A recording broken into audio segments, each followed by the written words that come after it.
Dunki, writer Neha Mishra, anchor Nitin Dahiya. क्या बंद होगी डंकी फ्लाइट? क्या बलदेव पड़ गया है मुश्किलों में? कौन करेगा बलदेव की मदद? क्या घर वापस जा पाएगा बलदेव? हेलो दोस्तों, मैं नितिन आपका स्वागत करता हूं बॉलीग्रैड स्टूडियोज में। पिछले वीडियो में हमने आपको बताया था कि पंजाब में रहने वाला बलदेव यानी कि शाहरुख खान सेटल होने के लिए कनाडा जाना चाहता था, लेकिन उसके कनाडा के लिए वीजा ही नहीं लग रहा था। तभी उसके गांव के सरपंच का बेटा मोंटी ने उसे डंकी फ्लाइट्स के बारे में बताया, जो अवैध तरीके से लोगों को बॉर्डर पार करवाते हैं और इस तरह से वो कनाडा पहुंच जाता है, लेकिन वहां शक के बिना पर पुलिस उसे अरेस्ट कर लेती है। कनाडा पुलिस पासपोर्ट ना होने की वजह से बलदेव पर बहुत टॉर्चर करती है, लेकिन वो कुछ भी नहीं बताता है। तभी बलदेव के लिए एक नया इंचार्ज हायर किया जाता है और ये इंचार्ज है इंस्पेक्टर सान्या खान।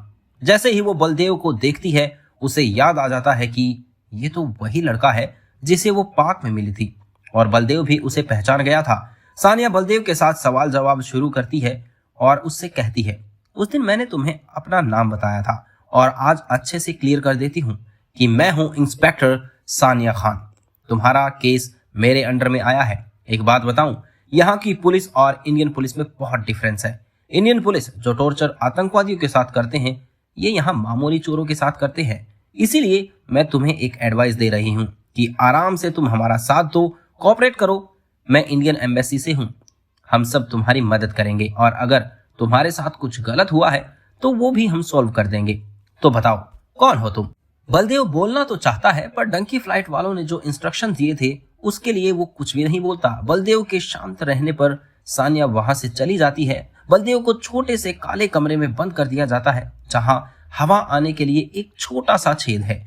वो अंदर रोने लगता है और सोचता है कि कनाडा आना उसकी लाइफ की सबसे बड़ी गलती है। उसी रात सान्या अपने घर में लैपटॉप चला रही थी, तभी डंकी फ्लाइट्स को लेकर एक आर्टिकल देखती है और कुछ सोचने लगती है। अगले दिन वो फिर बलदेव को क्वेश्चनिंग के लिए बुलाती है और उससे कहती है, गुड मॉर्निंग मिस्टर साइलेंट, आज कुछ बोलने का इरादा है या आज भी बस शांति बैठना है? चलिए ठीक है, वैसे क्या तुम्हारा वीजा कहीं गिर गया था या किसी ने चुरा लिया? डंकी फ्लाइट्स वाले वीजा नहीं देते ना। सान्या नोटिस करती है कि पहले के उसके सवालों पर बलदेव काम रहता है, लेकिन डंकी फ्लाइट का नाम सुनते ही वो परेशान सा हो जाता है।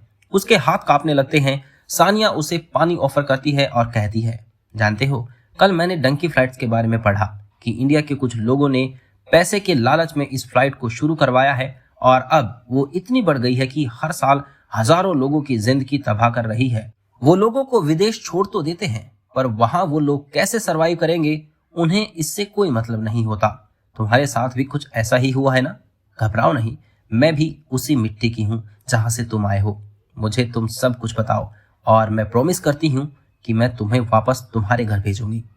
घर का नाम सुनते ही बलदेव की आंखों में आंसू आ जाते हैं और वो अपने माँ बाप को याद करके रोने लगता है। सानिया बहुत प्यार से उसे चुप कराती है, जिसके बाद बलदेव उसे सारी सच्चाई बता देता है। तब कैनेडियन पुलिस इंडियन पुलिस से इस मामले में बात करती है और इंडियन पुलिस बलदेव के मेंशन किए हुए हर इलाके पर रेड डालती है और सभी को अरेस्ट कर लेती है। इधर कनाडा की कोर्ट में बलदेव को 2 साल के लिए जेल होने की वाली थी कि तभी सानिया इंडियन एम्बेसी के मेंबर्स के साथ वहां पहुंचती है और कहती है, सर, बलदेव को 2 साल की सजा उसके साथ इनजस्टिस होगा। मैं मानती हूं कि ये जानते हुए भी कि डंकी फ्लाइट्स एक इलीगल तरीका है, वो उसमें बैठा, लेकिन उसके जैसे हजारों लोग हर साल दूसरे देशों में एंट्री करते हैं। हमें इन लोगों को सजा देने के बजाय उन्हें सजा देनी चाहिए जिन्होंने इसकी शुरुआत की है। इलीगल तरीके को अपनाने में बलदेव की गलती है और उसे सजा भी मिलनी चाहिए, पर यह सजा उसे इंडिया में मिलनी चाहिए, ना कि कनाडा में। सर, आई वुड रिक्वेस्ट कि बलदेव को इंडियन पुलिस के हाथों सौंप दिया जाए, जिसके बाद कोर्ट बलदेव को इंडियन पुलिस को सौंप देती है और इंडिया में बलदेव को 3 महीने की सजा होती है। वहीं मोंटी के मामा और उसके साथियों को कैनेडियन कोर्ट के अंडर 6 साल की सजा मिलती है और ये कहानी यहीं खत्म हो जाती है। तो कैसी लगी आपको ये कहानी? ये हमें कमेंट बॉक्स में जरूर बताइएगा। धन्यवाद।